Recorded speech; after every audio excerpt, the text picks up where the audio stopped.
Israel America के साथ Iran का तनाव कम नहीं हो रहा है, बल्कि जैसे जैसे समय बढ़ रहा है वैसे वैसे ईरान का इन दोनों देशों के साथ विवाद और बढ़ता जा रहा है। ट्रंप तमाम दावे कर रहे हैं कि ईरान और इजराइल में जल्द विवाद पूरी तरह से खत्म हो जाएगा, लेकिन जिस तरह से माहौल इस वक्त बना हुआ है उससे तो बिल्कुल नहीं लगता कि ईरान और इजराइल एक दूसरे के साथ विवाद खत्म कर दोस्ती का हाथ बढ़ाएंगे। हालांकि अभी हाल ही में ट्रंप ने नेतन्याहू के सामने दावा किया था कि ईरान उनसे बात करना चाहता है और तनाव खत्म करना चाहता है, लेकिन ईरान ने ट्रंप के इन दावों को झूठा बताते हुए इस तरह की किसी भी बात को सिरे से इनकार कर दिया। तो वहीं इस बढ़ते तनाव के बीच ईरान के सर्वोच्च नेता अयातुल्लाह अली खामेनेई के वरिष्ठ सलाहकार जवाद लारिजानी ने अमेरिका के राष्ट्रपति डोनाल्ड ट्रंप को सीधे तौर पर धमकी दे डाली है। लारिजानी ने कहा कि ट्रंप अपने फ्लोरिडा स्थित आवास मार ए लागो में भी सुरक्षित नहीं है। उन्होंने कहा कि एक छोटा ड्रोन उन्हें धूप में सेकते वक्त भी निशाना बना सकता है। लारिजानी की धमकी ऐसे समय पर आई है जब ईरान समर्थित एक ऑनलाइन अभियान ब्लड पैक्ट शुरू किया गया है। इस अभियान का उद्देश्य उन लोगों से बदला लेना है जिन्हें ईरान के दुश्मन माना जा रहा है। खासतौर 2020 में ईरानी जनरल कासिम सुलेमानी की हत्या में शामिल लोगों से बदला लेना है। इस प्लेटफॉर्म ने अब तक 2.7 करोड़ डॉलर से अधिक की धनराशि जुटा ली है। वेबसाइट के मुताबिक ये पैसा उन लोगों को इनाम के तौर पर दिया जाएगा जो अल्लाह के दुश्मनों और खामेनेई की जान को खतरे में डालने वालों को सजा दिलाने में मदद करेंगे। Aim right, achieve big. At KR Mangalam University, we provide you the platform to turn your dreams into reality. At KR Mangalam University. Iran की सरकारी मीडिया फोर्स न्यूज एजेंसी सहित कई संस्थानों ने इस अभियान को समर्थन दिया है। ईरान के सरकारी चैनल पर प्रसारित एक इंटरव्यू में लारिजानी ने कहा, ट्रंप ने ऐसा काम किया है कि अब वो मारे लागो में भी धूप नहीं सेक सकते।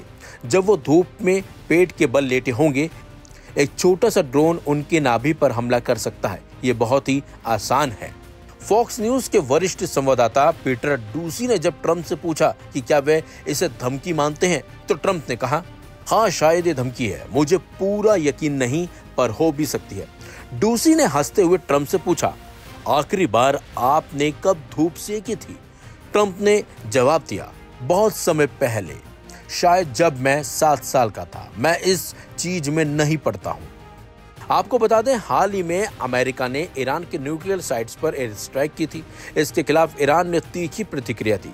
ईरानी राष्ट्रपति मसूद पेजेशकियन ने कहा कि अमेरिकी हमलों ने संपर्क बहाल करने की प्रक्रिया को नुकसान पहुंचाया है। आपको बता दें, अमेरिकी खुफिया एजेंसियों ने पहले भी चेताया था कि ईरान की इस्लामिक रिवॉल्यूशनरी गार्ड्स कॉम्स यानी कि IRGC ट्रंप के खिलाफ हत्याओं की साजिशें रच सकती है। और जिस तरीके से ट्रंप को ये धमकी सीधी सीधी मिली है, ये वाकई में काफी हैरान कर देने वाली है। हालांकि अब अमेरिकी जो एजेंसियां वो भी अलर्ट हो गई हैं। ऐसा तो नहीं कि हकीकत में ये बात सही साबित हो और ट्रंप पर हमला हो सकता है। इसे लेकर भी अमेरिकी जांच एजेंसी अब जांच में जुट चुकी हैं ताकि ट्रंप पे इस तरीके का कोई हमला ना हो।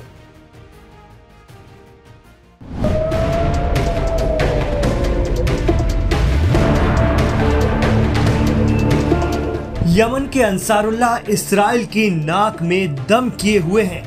आज से नहीं बल्कि उस दिन से जब से इस्राइल ने गजा पर अपनी आक्रामकता दिखाना शुरू किया था। लेकिन तब भी इस्राइल यमन के इन हूती फाइटर्स की टॉप लीडरशिप का कुछ नहीं बिगाड़ पाया।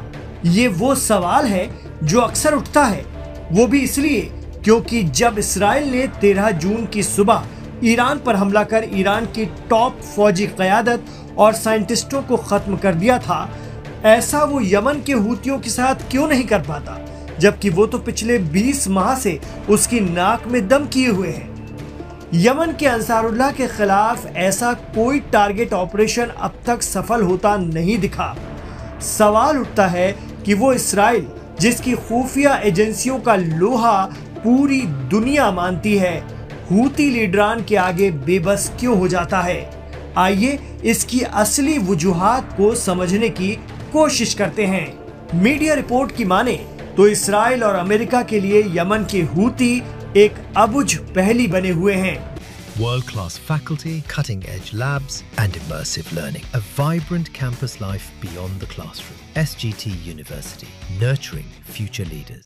जहां ईरान ने एक रिपब्लिक के तौर पर अन्य देशों की तरह अपना सिस्टम बनाया है, वहां ये क्लियर है कि कौन पासदारान इस्लाम का चीफ है, कौन साइंटिस्ट है, कौन आर्मी का जनरल है।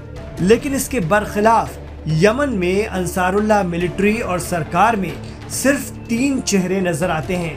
पहले हैं सैयद अब्दुल मलिक अल हूती, जो कि हूती संगठन के चीफ हैं और रूपोश या गुप्त तरीके से अपना काम करते हैं। वो पब्लिक के सामने खुद नहीं आते, बल्कि उनके रिकॉर्डेड भाषण ही मंजर आम पर लाए जाते हैं।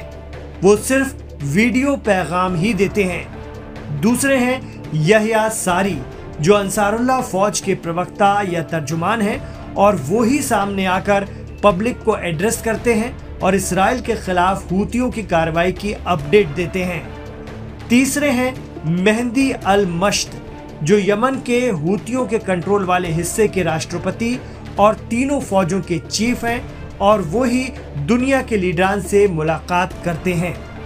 इसके अलावा बाकी नेतृत्व पर एक तरह से पर्दा पड़ा होता है। हूतियों के बाकी कमांडर, लीडर और अफसर गुप्त रूप से अपना काम करते हैं। इसीलिए इसराइल के पास टारगेट लिस्ट बनाने की भी गुंजाइश नहीं बचती और Houthi chief Abdul Malik al Houthi को तो सिवाय वीडियो के किसी ने बरसों से आमने सामने नहीं देखा। इतना ही नहीं, आज के दौर में जंग के दौरान data, call tracing, location tracking सबसे अहम हथियार होते हैं, लेकिन हूती लीडरान ने जानबूझकर टेक्नोलॉजी को छोड़ दिया है। वो मोबाइल फोन, सैटेलाइट डिवाइस और ऑनलाइन कम्युनिकेशन से लगभग पूरी तरह से कटे हैं, जिससे उनकी सरगर्मियों का इसराइल को आसानी से पता ही नहीं चलता और उल्टा वो इसराइल की राजधानी तक अपनी मिसाइलें मार देते हैं। कुछ मीडिया रिपोर्ट बताती हैं कि ईरान में इसराइल का नेटवर्क पुराना है और मजबूत है। वहां बरसों से खुफिया प्लानिंग चल रही थी मोसाद की, जिससे वैज्ञानिकों की रूटीन मूवमेंट और सुरक्षा ढांचे की पूरी जानकारी इसराइल की खुफिया एजेंसी मोसाद के पास रहती है। यही वजह है कि उसने Hamas political wing chief Ismail Haniyeh को ईरान में तब मारा जब वो मेहमान के तौर पर वहां मौजूद थे। लेकिन यमन के हूती इलाकों में ऐसा मजबूत खुफिया आधार इसराइल कभी नहीं बना पाया। इसलिए सर्जिकल या टारगेट किलिंग यमन में मुश्किल हो जाती है। ऐसे में इसराइल और अमेरिका के पास यमन पर हमले के लिए एयर स्ट्राइक ही एकमात्र रास्ता होता है, लेकिन ये हमले बुनियादी इंफ्रास्ट्रक्चर को नुकसान पहुंचाते हैं, हूती कमांडरों को नहीं, क्योंकि वो